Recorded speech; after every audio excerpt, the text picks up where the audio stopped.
Hey everybody, it's Shadowstar and Crystal here for another Arrow review. This time it's episode 7 of season 2, one of my favourite episodes, State vs. Queen. It's a court scene episode, but I absolutely forgot the B-plot of this episode until watching it. And that just made the plot even better in my mind. Yeah, I guess because the Vertigo does tie into Thea a little. I guess I didn't even think about that. I just meant they've got to have a villain somewhere, and they picked an engaging one. I actually, of all the recurring villains, Count Vertigo is one of the better ones. I guess so. I mean, it was interesting that Oliver finally killed again. That's true, But since we're talking about it, yeah, we do have Vertigo, and, it shows that just like with the Dollmaker, he escaped prison when the earthquake happened. He lets himself out, and somebody else... He lets somebody else out. Keep a memory of that. Okay. I love that. Have we seen that guy before? No, but you'll see him again. Okay. I think you might remember where you've seen him. Okay. Once you remember who he is. But anyway... Can you tell me after the review? Sure. But anyway... Hey, this is one of my favourite episodes. First off, let's focus. I love Vertigo as a villain. I love a charismatic villain. He's so fun. I guess so. He can be interesting sometimes. It's better than a boring villain that you don't remember or care about. He's a memorable villain, and that's what you need.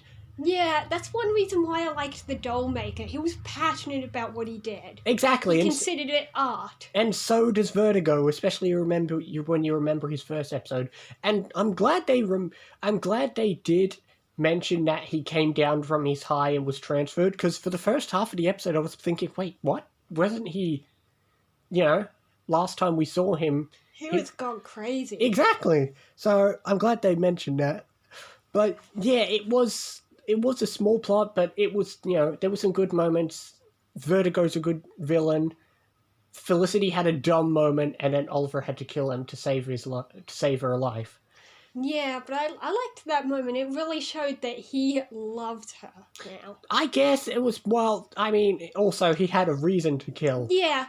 That's the thing. Like I said, killing is a last resort, not a first resort. When Thea was in danger, he was able to save her without having to kill them.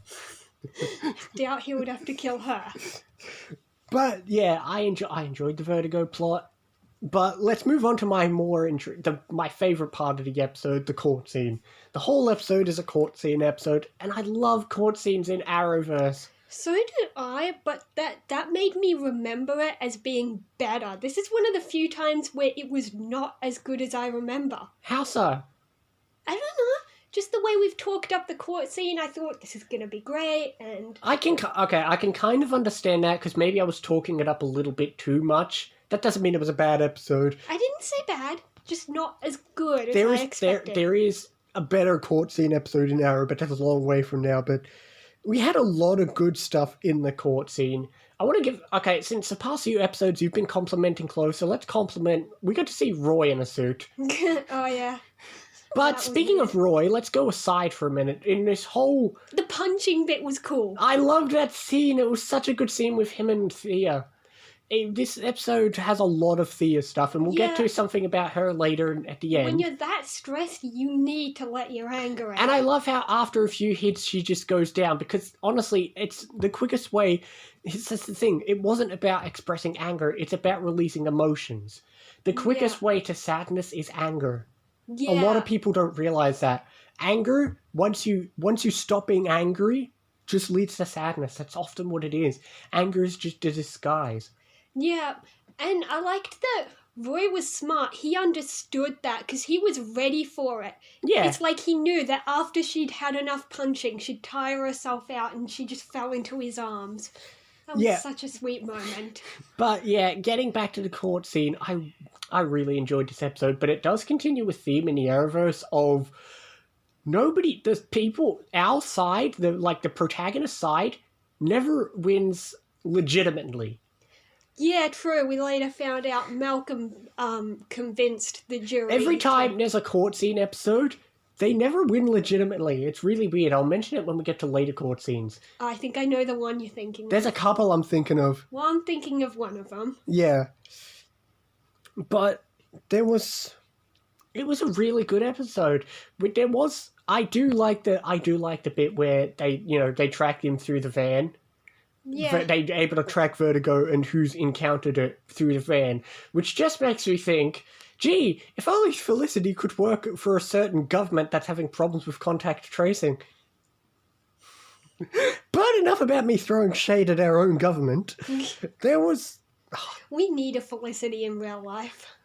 Yeah, but we'll get to the ending in a minute, but I don't know, just not much to... Okay, hang on, going back to the court scene. You know what? It's only fair that I give a compliment to Laurel in this episode. Yeah, she was pretty good. There was a lot of really good Laurel moments. I have to balance out the scale. I saw a good Laurel moment, so I can't let it slip by. Yeah, she felt bad, but she had to do her job, and at least And she did it well. And she warned Moira, look, I found out about this. Yeah, but it's such a good scene. And, we do have, and of course, we have Thea and Oliver learning that Moira and Malcolm were once together, which, she'd suspected in season 1.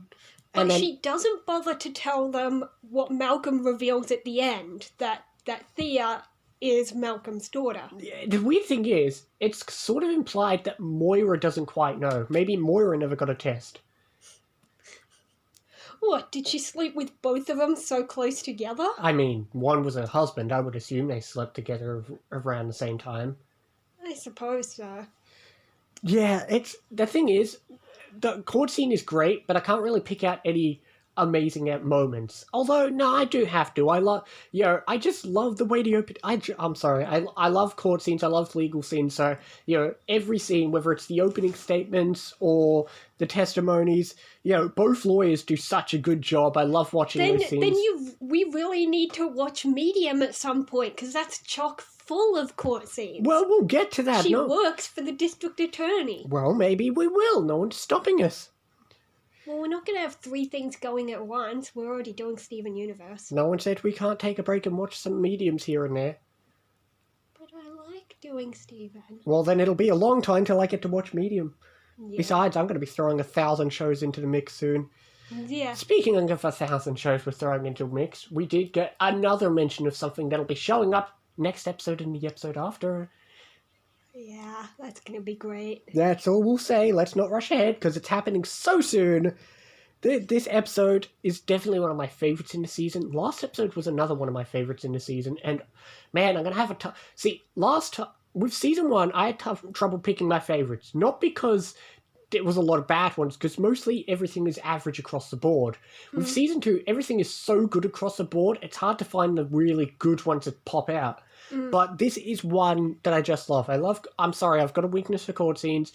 It has a big revelation at the end that comes into play all throughout the rest of the show. Yeah, they did it well. Hang on, we're backtracking.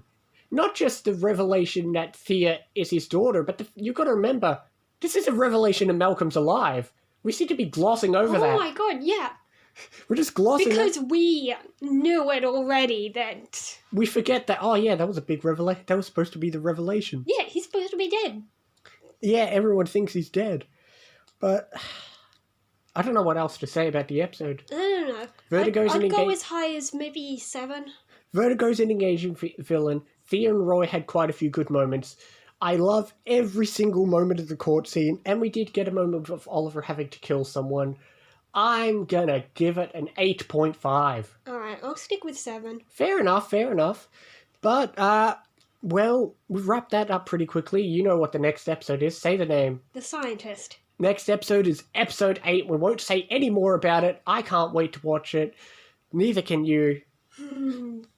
I guess we will see you next time for episode 8. If you liked this, like, comment, subscribe. It really helps. Yes, and last I checked, we have 10 subscribers. And we will see you next time for episode 8, The Scientist. See you next time.